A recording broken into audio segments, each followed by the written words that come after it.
get 3. That is really exciting. I'm sorry, buddy. I'm sorry. You know, this is a very bad habit.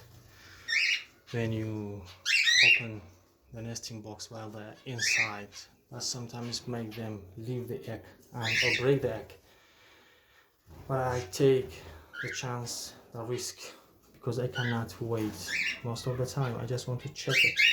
So once in 2 days is a good time if you want to check the progress of laying egg by your cocktails. But if you want to wait till the end, I think it will take 1 week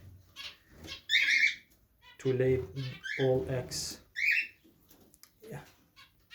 So thank you for watching, and we're still 1 egg away from the final number, I think. Keep you updated.